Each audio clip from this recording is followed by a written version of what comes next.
Sudah ya, jawabannya sudah ketemu di sini. Bentar saya lihatkan dulu sini. Ini masih bisa diakali. Oke. Sekarang dengan dua paragraf. Soal dengan dua paragraf. Ya, di sini which of the following would be the best title for this passage? Ya, sama best title berarti main idea. Caranya gimana? Baca baris pertama di tiap paragraf sampai titik. Des. Oke, kita cari sampai sini. Des. Oke, jawabannya sudah di sini ya. Jadi sebenarnya nggak usah kita baca semuanya. Oke, kelamaan. Kita baca jawabannya alpha, the process of nitrogen fixation. Salah. Kenapa? Karena fixation ini hanya mewakili paragraf pertama. Jadi ketika paragrafnya itu ada lebih dari dua, itu kan baca baris pertama di tiap paragraf. Kenapa? Karena memang main idea dari semua bacaan itu sudah mewakili semua paragraf gitu loh ya. Jadi nggak bisa kayak alpha itu. Alpha kan cuma mewakili paragraf pertama. Gitu. Terus bravo to nitrogen processes. Bisa jadi karena dia menjelaskan fixation sama denitrification. Oke. Kita skip dulu, kita cari lagi. Barangkali ada yang lebih tepat. Cari the region of nitrogen to the air. Ini salah ya. Kenapa? Karena region ini ada di sini. Jadi hanya mewakili paragraf kedua, gitu ya. Paragraf pertama nggak disebutkan, jadi nggak bisa. Terus untuk delta, the effects of nitrogen on plant life, ini nggak ada hubungannya sama sekali ya. Salah kan? Salah di sini. Oke, jawabannya kita kembali ke atas, ternyata bravo. Yang paling tepat, kenapa? Dia menjelaskan dua proses nitrogen. Yang satunya fixation, yang satunya denitrification. Begitu ya. Loh, kenapa nggak dijelaskan fixation sama denitrification-nya? Nah, pokoknya jawabannya di sini yang paling benar, paling mendekati yaitu jawabannya. Gitu ya. Oke, entah disebutkan fixation sama denitrification-nya juga benar, tapi kalau nggak disebutkan ya terserah yang nulis ya. Gitu. Ya, lanjut lagi dengan contoh berikutnya. Wah, ini harus pakai cara ini. Bentar ya. Oke. Kita lihat di sini. Oke. Ini ada dua paragraf ya, dua paragraf ya, agak panjang di sini makanya saya split ya, jadi dua gini. Oke. Kita lihat. Langsung baca soalnya. Soalnya adalah which of the following best describes ya, the information in the passage. Jadi yang mana? Oke, kalian bisa menerawang dulu jawaban di sini untuk sementara. Oke.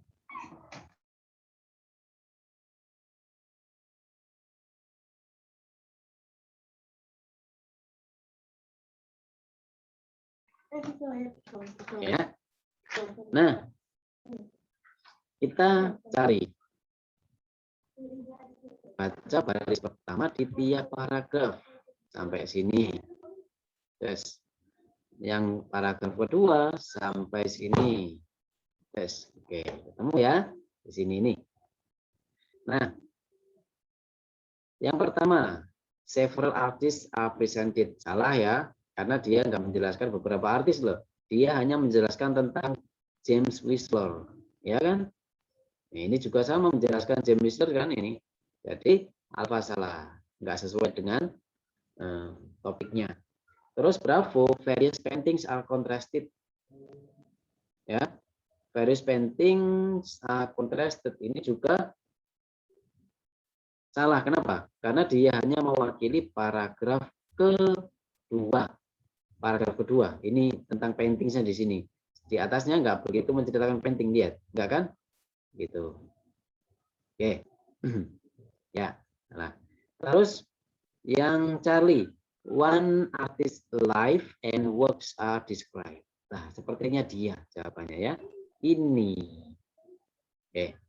Untuk delta kita fixkan jawabannya. Whistler's family life is outlined. Ini juga salah. Kenapa? Karena delta ini hanya menjelaskan yang di alfa. Di paragraf pertama. Jadi di sini dijelaskan di sini. Ini menceritakan ke keluarganya ya. Ini sampai sini. Ini ya. Jadi bukan delta. Udah jelas jawabannya cari. Oke. Selanjutnya kita ke skill 2. Skill 2 itu recognize the organization of ideas. Bagaimana cara mengenali penyusunan ide. Jadi penyusunan ide antar paragraf. Jadi ketika paragrafnya lebih dari satu, gimana cara menyusunnya? Coba. Di sini how to identify the main idea questions. Bagaimana cara mencari atau menentukan ya. Nanti kalau ada soal dengan ini kalian menemukan organize atau related to, nah berarti dia menanyakan bagaimana ide-ide itu disusun ya, dari hubungannya paragraf pertama dengan kedua, maksudnya begitu. Jadi apa hubungannya paragraf pertama dengan kedua? Apa hubungannya paragraf pertama, kedua, ketiga? Gitu aja ya. Nah, ini kalau kita baca ya, how is the information in the passage organized? How is the information in the second paragraph related to the information in the first paragraph? Jadi hubungan paragraf kedua dengan paragraf pertama. Apa? Nah, bagaimana cara menemukan jawabannya? Yang pertama, read the first line of each paragraph. Baca baris pertama di tiap paragraf. Seperti tadi. Terus, look for words. Cari kata-kata that show, yang menunjukkan hubungan antar keduanya. Yang ketiga, choose the answer that best expresses the relationship. Jadi, itu caranya. Oke, coba kita langsung ke aplikasi soalnya.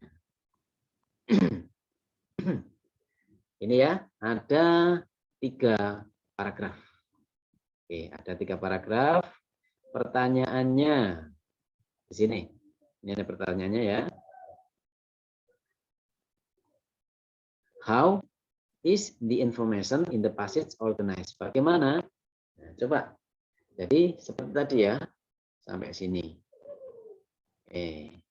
Kita tentukan dulu jawabannya. Sampai mana ini titiknya ini? Nggak ketemu ini. Oh, ini dia. Panjang sekali ya. Ini dia.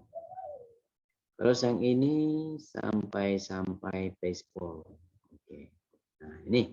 Jadi jawabannya ada di sini.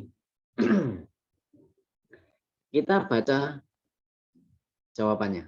An idea is presented and then refuted. Oh, langsung udah jelas jawabannya di sini. Ya, nah, saya sudah baca tadi ya, tahu jawabannya. Coba kita buktikan. If asked who invented, jika ditanya siapa yang menemukan permainan baseball, kebanyakan orang Amerika akan menjawab bahwa itu adalah ini, siapa ya ini? Abner Doubleday. Nah, itu ya. Yang kedua, Doubleday was given credit ya, diberi kredit ya, diberi kredit yang seperti diberi hadiah ya. Vietnam lagi nih biasanya. Bentar.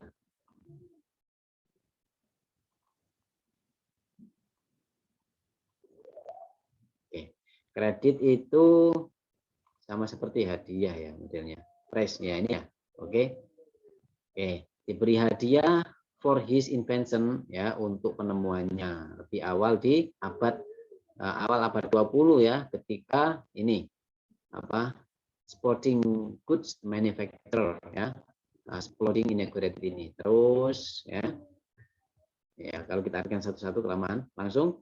Nah, yang ini yang paragraf ketiga adalah today most sports historians are in agreement.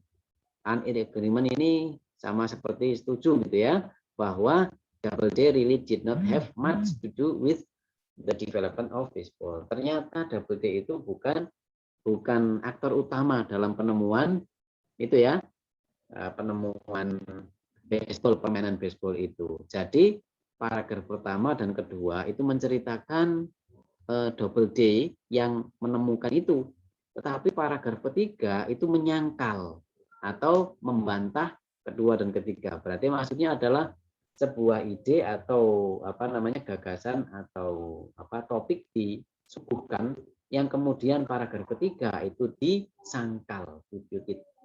Tuh ya. Refuted disangkal atau ditolak ya. Nah, ini nggak ada di sini. Nggak ada di sini ya. Oke. Oh, Vietnam. Yes. Nah, pantesan. Oke. Nah, refuted itu disprove. Nah, berarti ditolak seperti itu makanya. Terus untuk Bravo, coba kita pastikan a concept is followed by examples. Ini berarti penyusunan paragrafnya, konsep maksudnya apa? Penjelasan diikuti penjelasan diikuti contoh-contoh, penjelasan diikuti contoh-contoh itu adalah contoh bacaan yang menggunakan Bravo itu. Untuk Charlie, a cause is followed by an effect. Berarti sebab yang diikuti akibat. Nah, berarti ini sebab akibat. Terus yang Delta, a belief is followed with reasons. Sebuah kepercayaan yang didukung oleh alasan-alasan. Ini juga enggak kan? Oke. Nah, lanjut kita ke contoh berikutnya.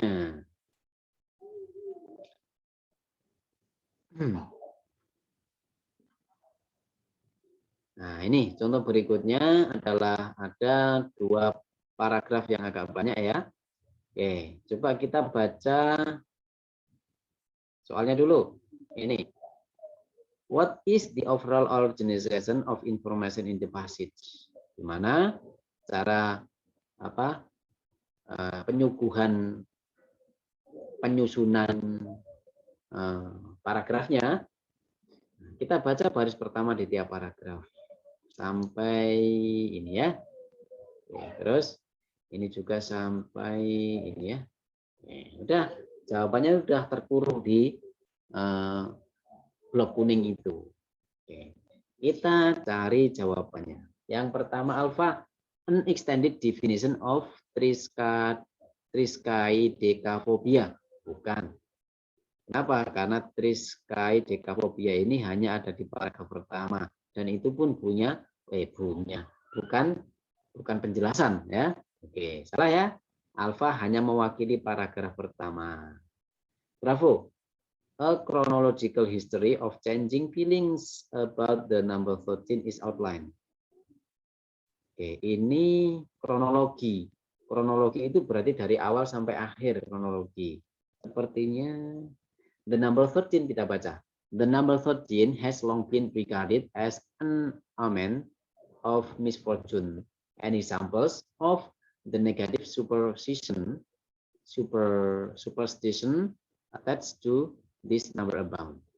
Berarti ini menunjukkan kalau angka sial ya, seperti itu ya kesimpulannya. Yang paragraf kedua, even though American culture contains numerous examples of its tradition of suspicion of the misfortunes caused by the number 13, this number is also held in high esteem. Nah, di sini high esteem itu martabat ya. Maksudnya martabat atau itu tinggi apa namanya? Jaim apa prestis. Nah, prestis itu loh ya. Jadi coba kita lihat sinonimnya. Nah, regard, honor, kehormatan. Jadi kehormatan yang tinggi maksudnya. Sorry ya, saya kurang begitu ini ya. Mau ngomong bahasa Indonesia agak susah. Sering berada di luar negeri soalnya. Ya, seperti yang saya ceritakan waktu itu ya. Oke. Luar negeri ya. Maksudnya di dalam kelas yang namanya Amerika, Australia sama Eropa. Oke, jadi Bravo di sini bukan masalah kronologi dari ini perubahan feeling tentang nomor ini. Outline disebutkan atau disajikan outline. Terus untuk yang Charlie, two contrasting views of the number 13 are presented. Ini yang lebih tepat ya. Oke, kenapa? Karena yang pertama ini tentang positif, negatif. Yang kedua ini tentang positif. Dari mana? Ini ada even though. Nah, ini yang namanya transition ya. Jadi maksudnya termasuk transition, conjunction antar paragraf pertama dengan kedua. Yang di atas ini negatif, yang di bawah ini positif, high esteem, setuju. Seperti itu ya. Jadi jawabannya two contrasting views ini. Untuk delta, various reasons for negative feelings about the number 13 are presented juga salah ya. Karena negative feeling hanya ada di paragraf pertama. Gitu. Ya. Ketemu jawabannya, kita lanjutkan perjalanan kita. Mencari jawaban-jawaban selanjutnya. Bentar ya, saya kasih ini dulu. Biar sama. Sekarang nomor skill nomor 3. Skill nomor 3 itu adalah answer static detail questions correctly. Jadi pertanyaan detail. Pertanyaan detail itu spesifik ya, sama saja. Dan di sini soal, kalau nanti kalian ketemu dengan soal seperti ini, itu biasanya ditanyakan secara urut. Dari atas, tengah, bawah itu urut ya. Jadi nggak usah kalian mencari lagi ke atas lagi, terus nyegat di bawah, gitu. Enggak ya. Jadi bacaan kalau soal tentang ini, di bacaan itu ditanyakan secara urut. Ya. Oke. How to identify the questions? Bagaimana? Nanti kalau ada pertanyaan according to the passage, it is stated in the passage that the passage indicates atau states that which of the following is true. Nah, itu berarti pertanyaan detail. Bagaimana menemukan jawabannya? Yang pertama, ini yang penting. Pertama, choose a keyword. Ya, pilihlah kata kunci di pertanyaan itu. Yang kedua, skim ya in the appropriate part of the passage for the keyword or idea. Ya, cari secara cepat, temukan. Mata kita pelototin atas bawah. Ketemu enggak? Kalau udah ketemu, maka yang ketiga, read the sentences that contain the keyword or idea.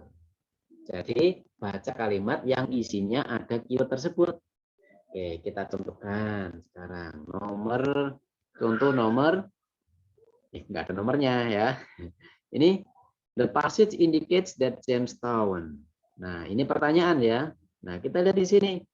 Kita cari keywordnya. Nomor satu kan tadi choose a keyword. Keywordnya adalah Jamestown. Ketemu di sini. Nah, sekarang skim. Kita baca di sini. Kita baca. Nah, skim. Temukan. Jamestown ada di mana?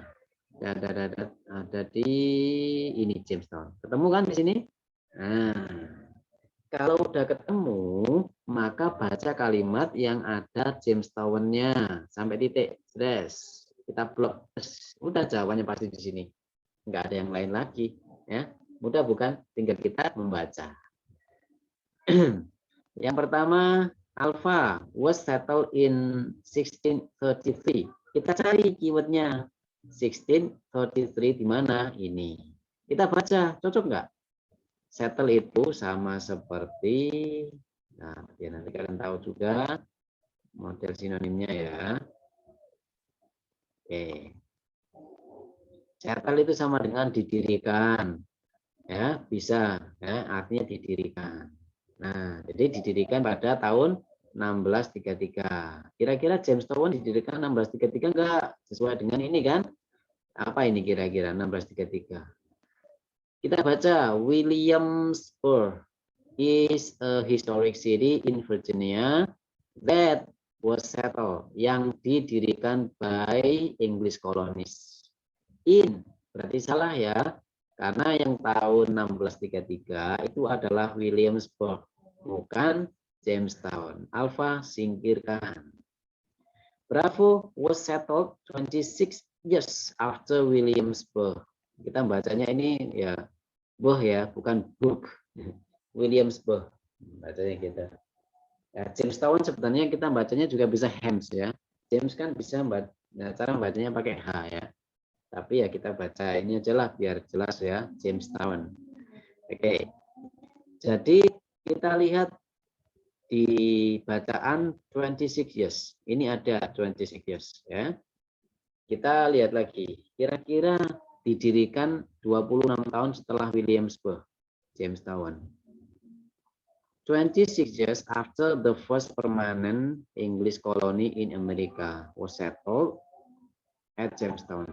Jadi salah. Kenapa? Karena yang 26 tahun setelah Jamestown itu justru Williamsburg. Jadi Jamestown itu kota yang berdiri duluan, baru 26 tahun Williamsburg didirikan ya. Jadi Bravo kebalik ya, salah. Charlie, was the first permanent English colony in America? Udah jelas jawabannya Charlie, baru kita baca kan? Itu tadi. Nah, jawabannya adalah Charlie. Kenapa? Karena di sini ada after, setelah. Ini ya, the first permanent English colony di Amerika didirikan di Jamestown. Ini yang sesuai dengan bacaan. Dan delta originally name Middle Plantation. Kita cari Middle Plantation ada di ini dia, ada Plantation, ada Middle ya, udah ketemu. Berarti salah sudah karena Williamsburg was named Middle Plantation. Jadi bukan Jamestown ya.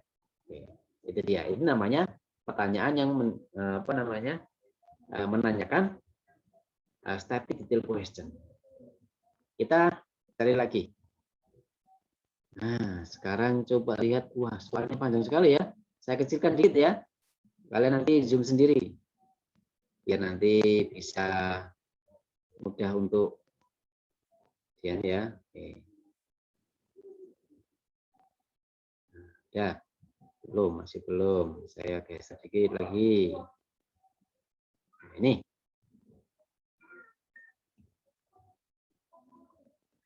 Keliru, sorry. Oke. Kita coba baca soalnya. Soalnya itu tentang apa ini?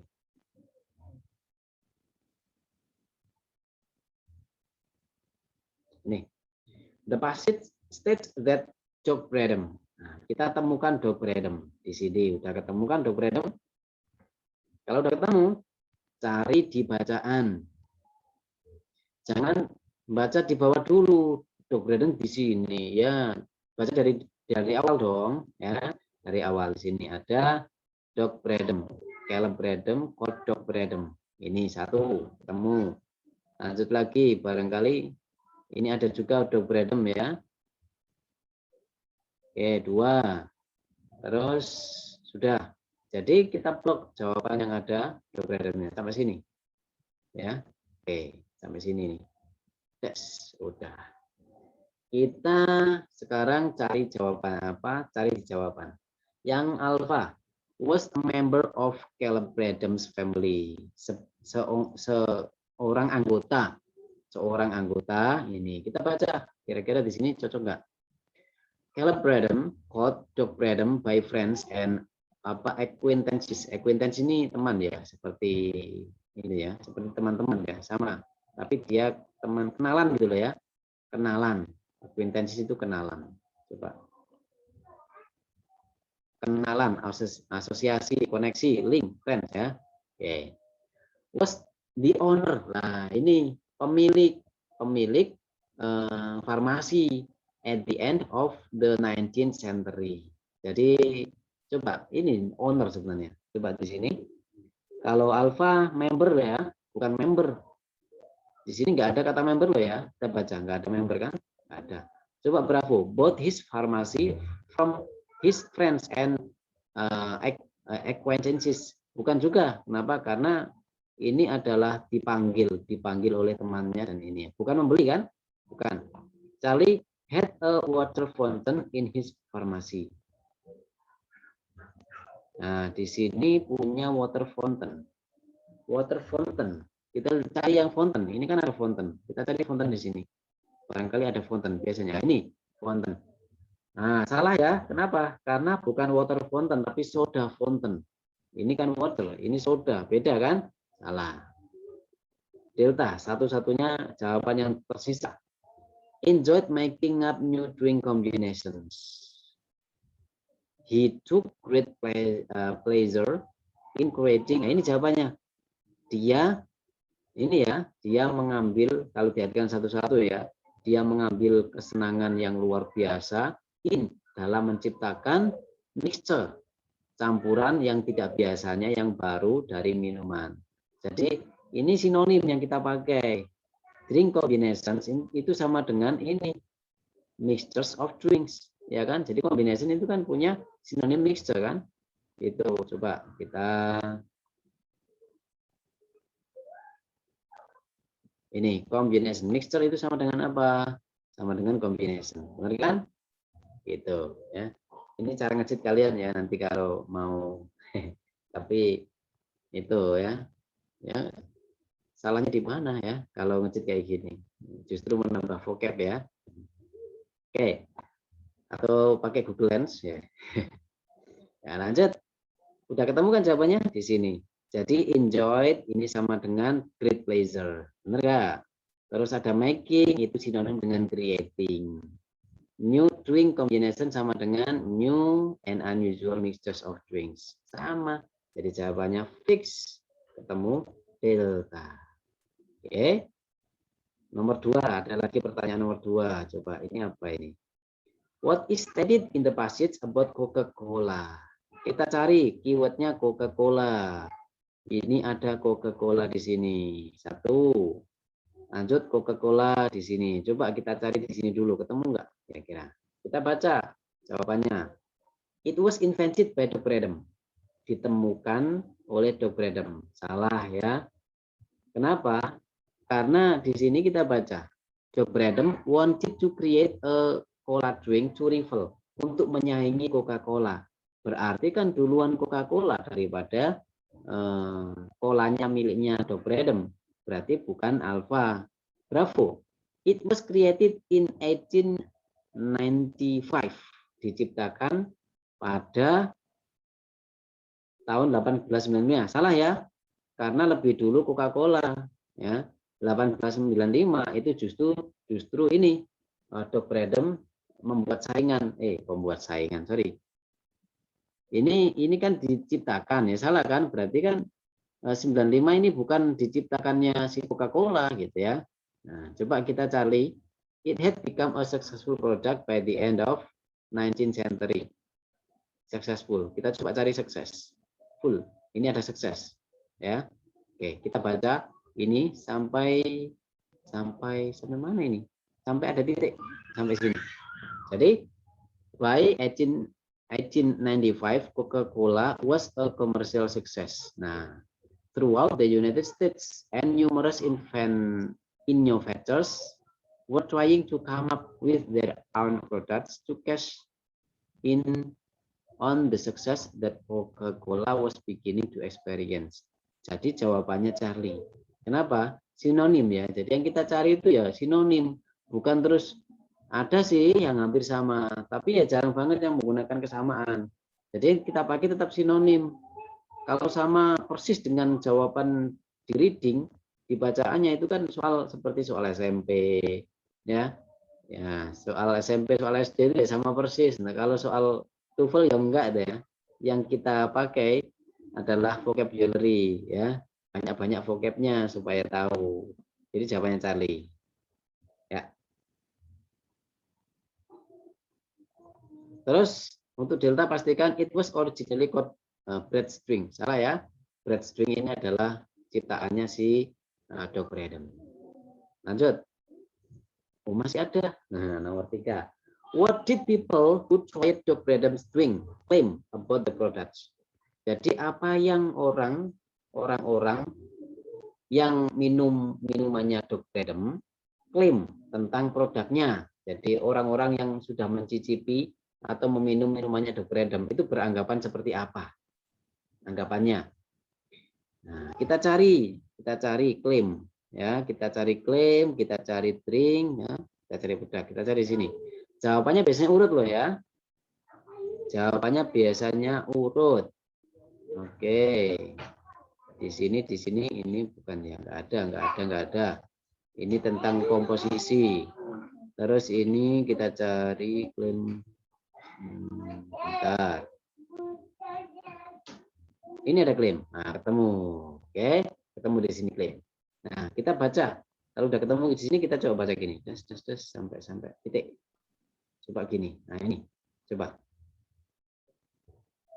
Yang pertama jawabannya alfa, it had a stimulating effect. Ya, efek yang merangsang. Bravo, it caused dyspepsia. Kalau cari, it was not very fresh.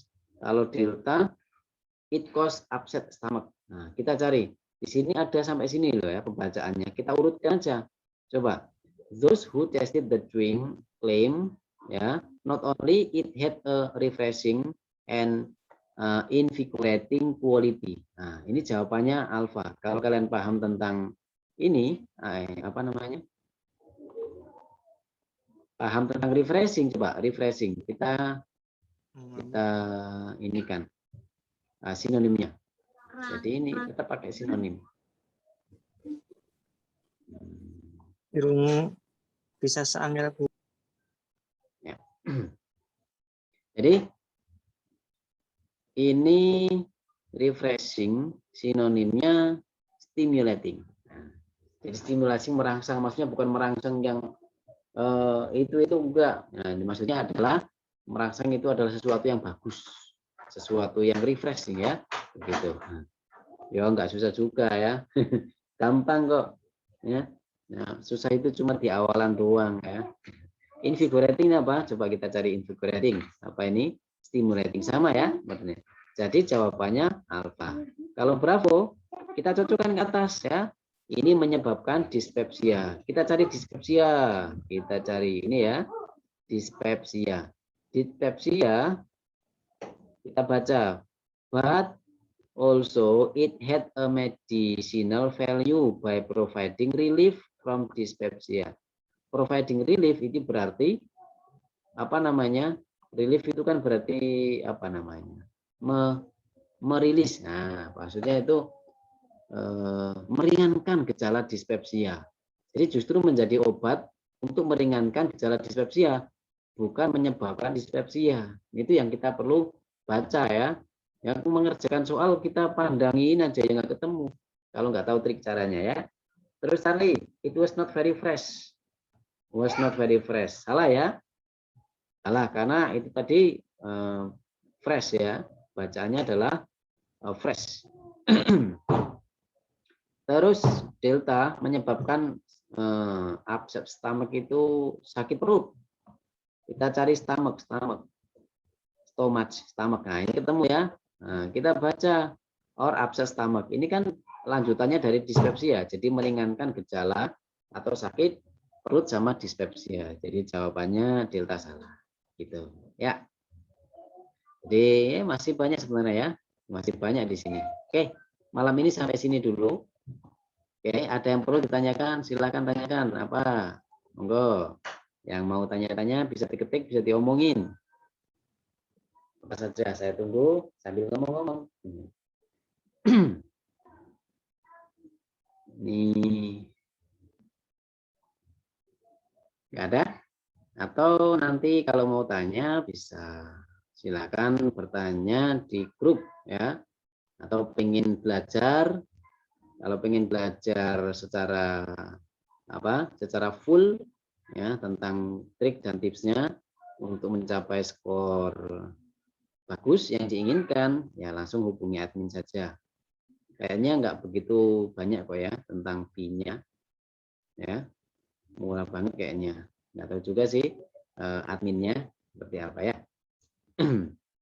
Oke, sampai di sini dulu meeting kita. Terima kasih banyak karena sudah 5 hari ini kalian tetap membersamai ya. Nah, sabar untuk belajar ya, sabar mencari ilmu. Insya Allah nanti ilmunya akan bermanfaat bagi kita. Mohon maaf jika ada sepatah kata, dua patah kata, berpatah-patah kata, salah ucap, salah semuanya, ada hutang-hutang atau apa yang belum saya bisa ya. Nanti ya diikhlaskan ya, sama-sama mengikhlaskan. Oke, let's close our class by reciting together. Alhamdulillahirrahmanirrahim. Assalamualaikum. Terima kasih. Thank you, Sama-sama. Ya, Mr. Wall. Assalamualaikum warahmatullahi wabarakatuh. Nah. Waalaikumsalam. Waalaikumsalam. Terima kasih Mr. L. Sama-sama.